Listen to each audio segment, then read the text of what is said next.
एक रहस्यमयी जंगल में एक भयानक राक्षस जन्मा। उसके 3 मुंड थे और उसका शरीर इतना बड़ा था कि चलते ही धरती हिल जाती।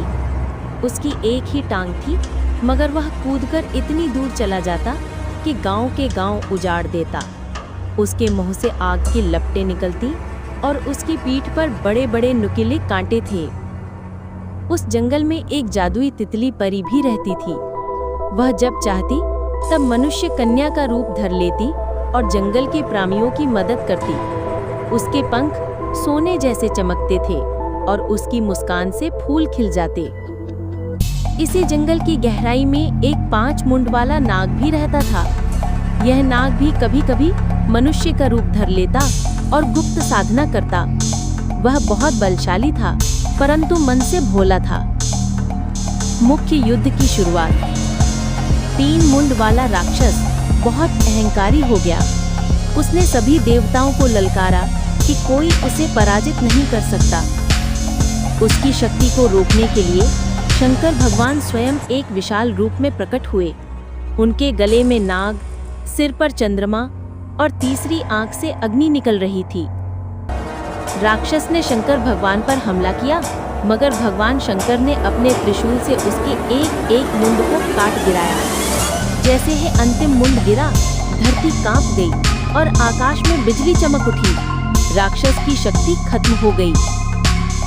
5 मुंड वाला नाग और बजरंग बली। उसी समय जंगल के दूसरे कोने में 5 मुंड वाला नाग तपस्या कर रहा था। तभी राक्षस का एक दुष्ट साथी, जो बहुत ही बड़ा सांप था, उस पर हमला करने पहुंचा। सांप के 5 मुंह से जहर की धाराएं निकलने लगीं। बजरंग बली वहां पहुंचे। उन्होंने अपनी गदा से सांप को रोका, मगर वह सांप भी 5 मुंह वाला था, इसलिए बहुत शक्तिशाली था। बजरंग बली ने गदा से एक एक कर उसके मुंह तोड़े और अंत में उसे पराजित कर दिया। बजरंग बली ने 5 मुंड वाला नाग को आशीर्वाद दिया कि वह सदा धरती की रक्षा करेगा। तितली का रहस्य। युद्ध के बाद प्यारी तितली ने मनुष्य कन्या का रूप धरकर सभी को धन्यवाद कहा। उसकी सादगी और करुणा ने सबका मन मोह लिया।